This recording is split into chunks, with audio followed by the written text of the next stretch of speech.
One more turn. Episode 110, No 142.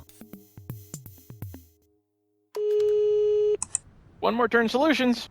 I can't buy it. What does that mean, Riley? Like I said, I can't buy it. Wait, what? Nora told me of your plan almost 2 weeks ago. What's the holdup, and why didn't you call my cell? Well, why didn't you answer your cell? I've been calling for the last 5 minutes with no way to leave a voicemail. Oh, right. The battery isn't holding a charge anymore, and I can't afford a new one. I disabled the voicemail service this morning, since I'm not using the phone anyway. If you're trying to save money, why haven't you just canceled the phone service altogether?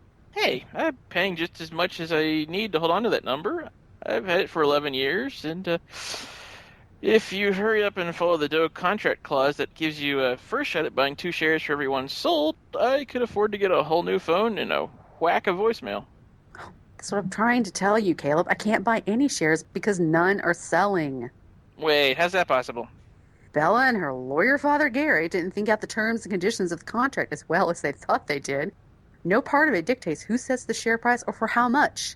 Acme Smith is still controlled by its executive, and they've set a price way above and beyond what anyone in the market is prepared to pay for it. I am not made of money. But you convinced the same executive to fast-track the start of the IPO, and that began 4 days ago.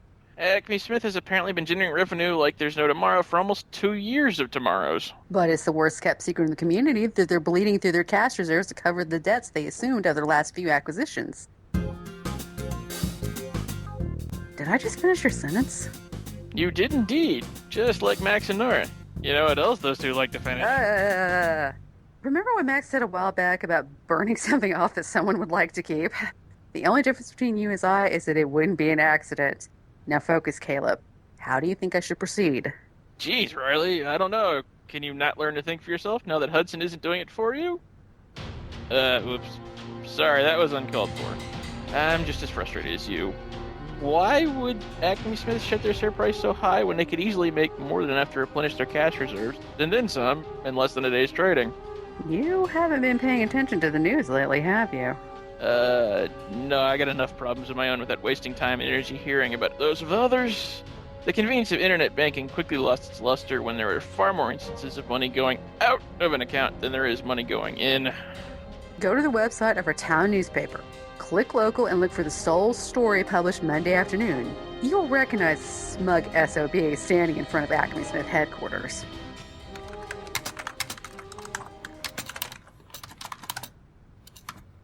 For the love of brown coats and holodecks, tell me who I'm looking at as a doppelganger.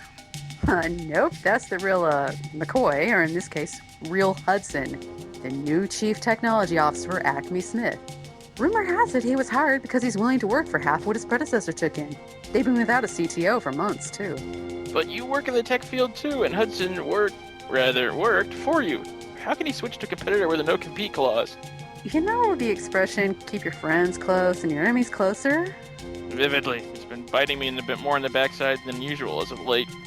Let's just say Hudson was a friend.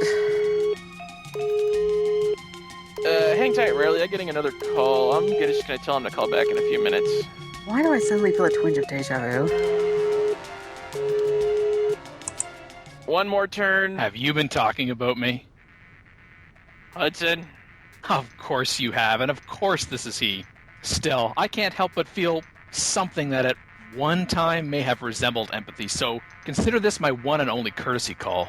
Yeah, that's rich. No, but I am now at my new job. I'm pulling in more than double what that sourpuss was paying me.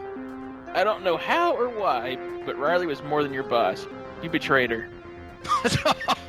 Says the man-child who secretly filmed his younger brother behaving badly instead of helping him stop making a fool of himself. Says the same man-child who, even after learning of the upload of that video, said nothing to his brother and did nothing to try and get it removed, even after you learned it was secretly copied as well as uploaded by the Weasley father of your then-girlfriend. You're twisting. I'll bet you have not even realized that it was that very girlfriend who told your brother she'd dump you and go back to him if he acted out in that now infamous fashion.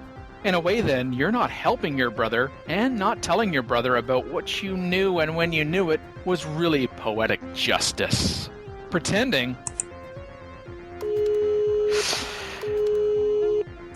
Pretending like I didn't just further shatter your already pathetic world? Very well, your prerogative. You may have moved past all of it, but your brother Carson... I know the name of my own brother, for Jedi's sake. Your brother Carson is wallowing his sorrows at the local tavern? Once an alcohol... If you feel the need to resort to making fun of a serious disease, and at a time like this, then you're messed up beyond redemption. Screw your point, and screw you. Finally, were you speaking in binary to a telemarketer again, or what? That was Hudson exercising a power trip. Ugh. What was his point? He always has a point. He didn't have any. Forgetting who you're talking to, Caleb. The only person that knows Hudson better than me is Hudson himself. That is so not reassuring. Look, Hudson can't help but share a little too much with one of his points when he's feeling particularly smug. So again, I ask you, what was his point? Let me ask you a question instead. Are you still a Facebook friend of Bella's? She's removed and promptly blocked me a little over a week ago. Unsurprisingly. As a matter of fact, I am. Why? I now see how Hudson got along so well with her and Gary. Her apple doesn't fall far from his tree. Where does her status update say she's at right now?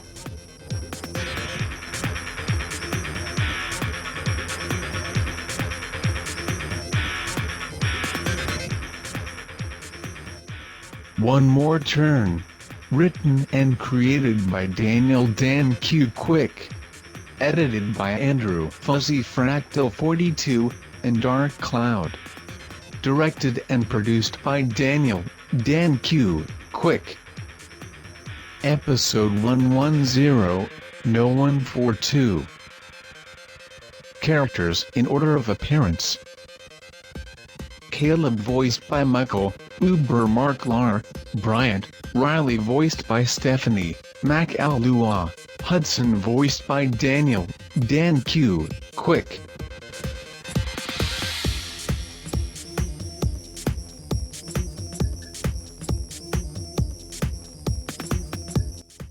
Sounds courtesy freesound.org. Music by Kevin MacLeod.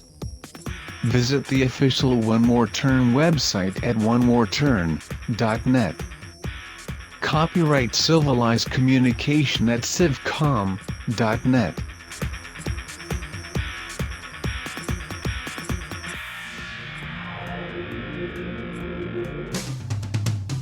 On the next episode of One More Turn, Caleb confronts Gary. You can save your breath about me dropping my lawsuit against Carson for the damage he caused this office. It will see the light of court. Takes on Bella. It's why I put up with your bronze before brains mentality for those months of our relationship. Thankfully, I don't have to think about there being an us anymore. And gets pushed back. You convinced Carson to sell me One More Turn solutions for, let's call it a love song, and I'll forget telling him about our encounter the day after he and I had our first big fight.